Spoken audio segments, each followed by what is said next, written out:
Hello guys, welcome back to my channel. Today mag-unbox ako ng dito Home Wi-Fi prepaid starter kit. Na-order ko to online. So ito yung kanyang box. Okay. I-unbox na muna natin. Tingnan natin kung ano itsura niya sa loob. So buksan na natin.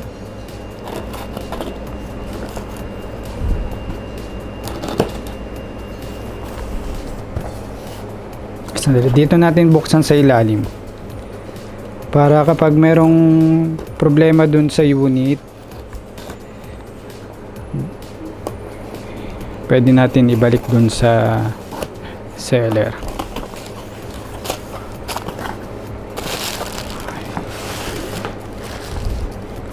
Okay, wala nang laman. Baba na muna natin. Ito yung kanyang box.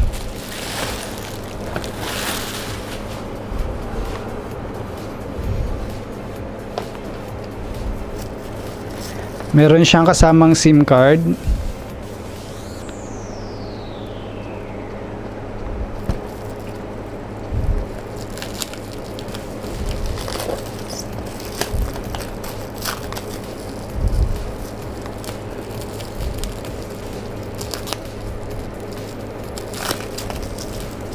So buksan na natin diretso yung box.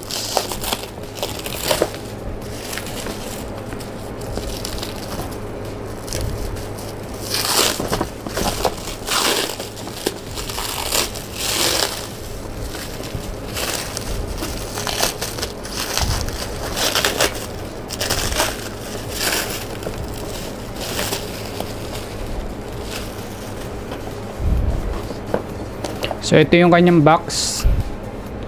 Kalagay dyan dito, home, side, ZTE K10, tapos ito yung SIM card. So, tanggalin na muna natin yung SIM card dun sa likod.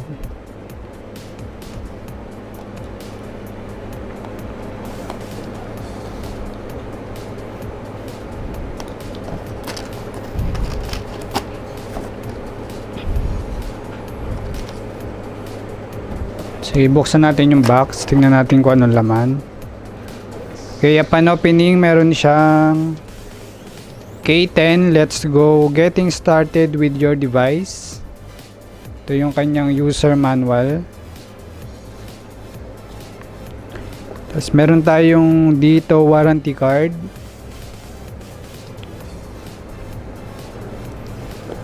Tapos ito sticker na bilog. Ewan ko kung para saan to, pero clear lang siya. So ito yung device. Okay, set aside muna natin. Doon sa loob meron siyang kasamang LAN cable,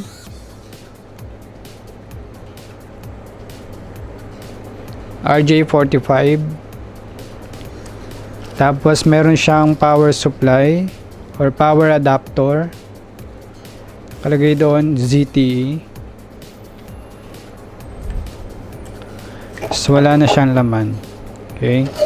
Ito yung device, naka-plastic pa, so tanggalin na muna natin. So yung kanya antena natutupi.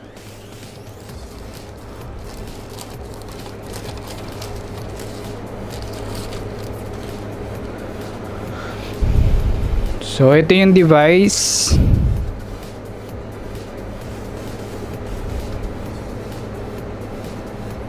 Okay, bago natin tignan yung ibang features niya or yung itsura ng device niya, i-register muna natin yung SIM card para matest natin yung unit. Okay. So maganda siya, oh, natutupi. Okay, register ko muna yung SIM, pagkatapos balikan ko kayo dun sa review. Okay, register muna natin yung SIM card na kasama. Ayan, na-register ko na yung SIM card and na-try ko na rin siya gamitin overnight kasi yesterday ko siya na-unbox, tapos overnight tinry kong gamitin yung modem. Wala naman ako nakitang problema. So bago ko nga pala ituloy yung review or yung demo doon sa unit, na-discover ko bago ko siya binuksan or sinaksak nung kahapon. Okay, pag sinaksak mo siya dito, doon sa ilalim magkakaroon siya ng ilaw. Tapos maya maya bigla siyang mawawala or magbi-blink yata. So ayan yung indicator light nung power button. So yan, nakita nyo nag-blink. So ibig sabihin hindi pa siya naka-on. Umilaw lang siya na parang ibig sabihin gumagana yung cable na nilagay natin. So dun sa likod meron tayong power button. Sulat dyan may power. Tapos meron ding WPS. So kailangan nyo siyang i-power on. Pindutin nyo yung power button. Tapos iilaw ulit yan. Okay, after nya umilaw, meron din signal doon ng para sa Wi-Fi. At meron din signal nung network signal nila. So dapat yung tatlo na yan nakailaw bago nyo siya gamitin.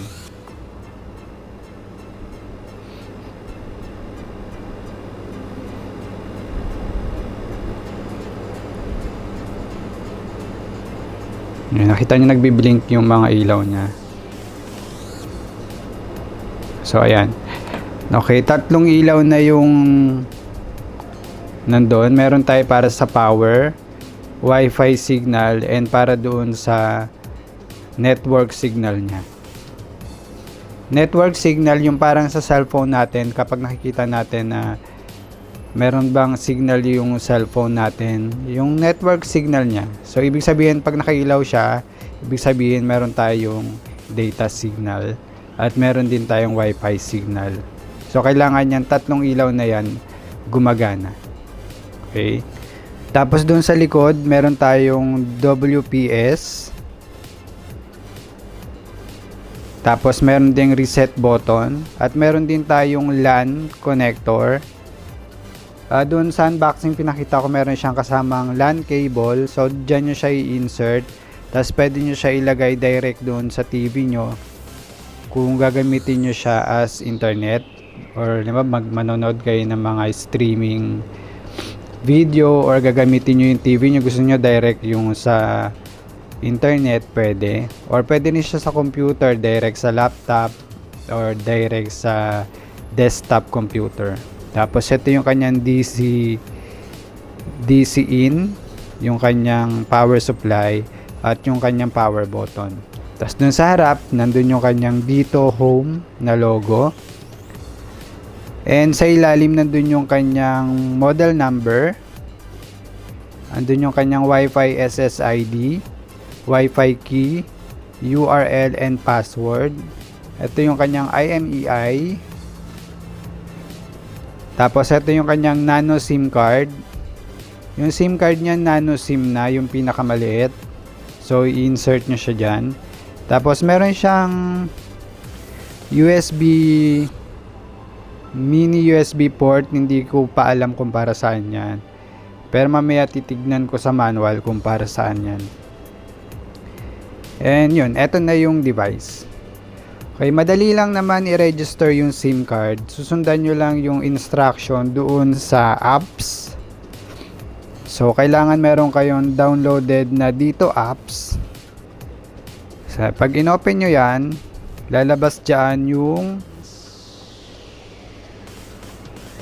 number nyo. Nakalagay dyan home 5G prepaid. Okay, take note lang hindi siya 5G. 4G lang yung network nito. So hindi ko alam kung bakit nung niregister ko siya ang lumabas is 5G.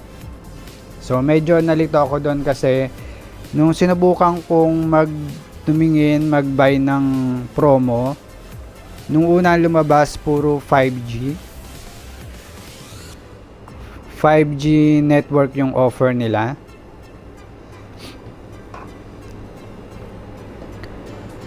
Ayan, dun sa ilalim puro 5G network yung offer nila. So ayan, kung nakikita nyo nakalagay dyan 25 GB 5G data. So hindi ko siya ni-register or hindi ko siya i-register dito sa device gamit ng device na to kasi itong dito home 4G capable lang yung kaya niyang gamitin. So kapag nag-register tayo ng 5G data, hindi mo siya magagamit dito sa device na to kasi up to 4G lang yung kaya niya.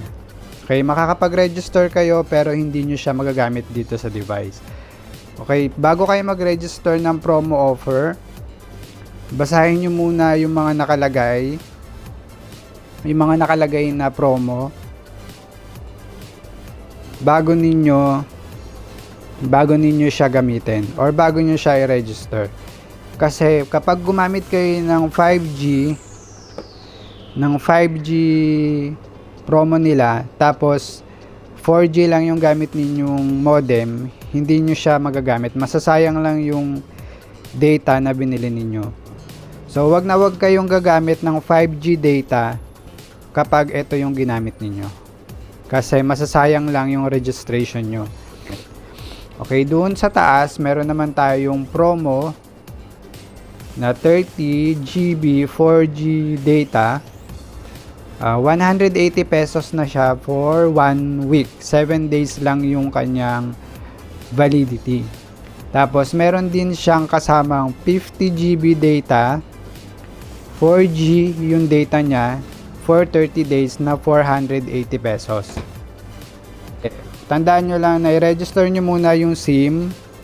Pagkatapos nyo ma-register, maghintay lang kayo sandali, insert nyo yung SIM dito sa modem.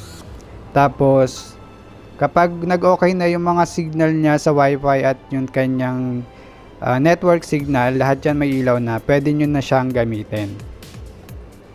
Or kung wala pa rin talaga, yung WPS dun sa likod, pindot-pindutin nyo lang. So, tandaan nyo lang na dapat nakailaw tong tatlo dito sa likod. So ngayon i-try natin yung kanyang network speed test natin yung kanyang internet. Ayan, tatype nyo lang naman speed test tapos i-run nyo lang yung speed test. So lalabas na siya.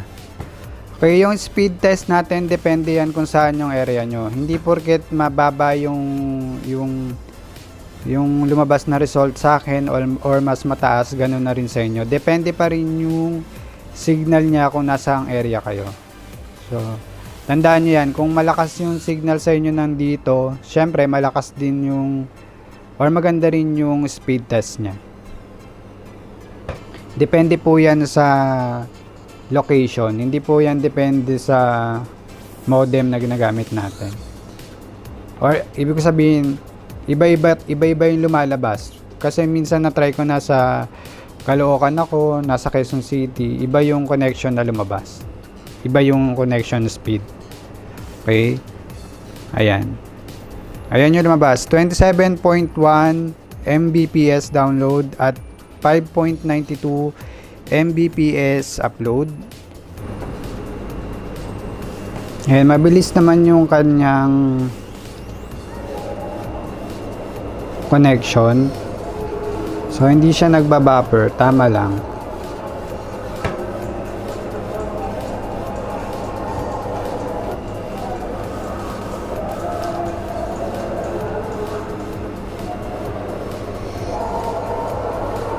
Okay, subukan natin gumamit ng streaming apps.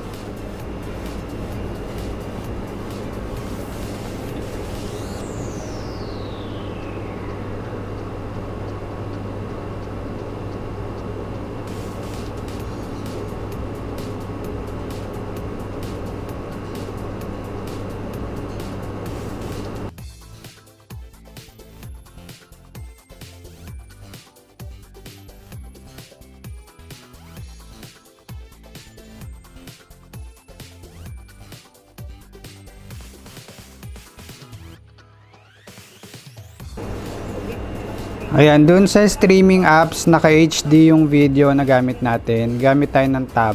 Okay naman, hindi rin siya nagbabuffer.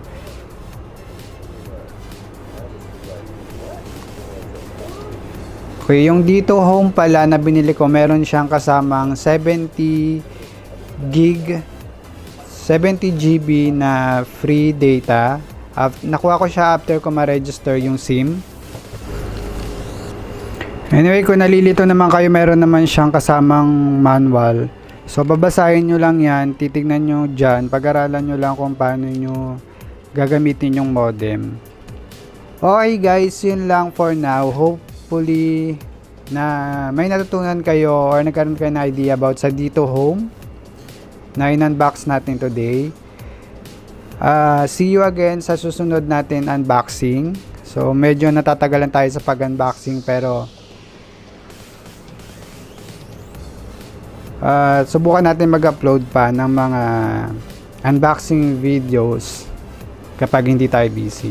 So, yun lang guys. Salamat sa panonood and see you again next time. Bye!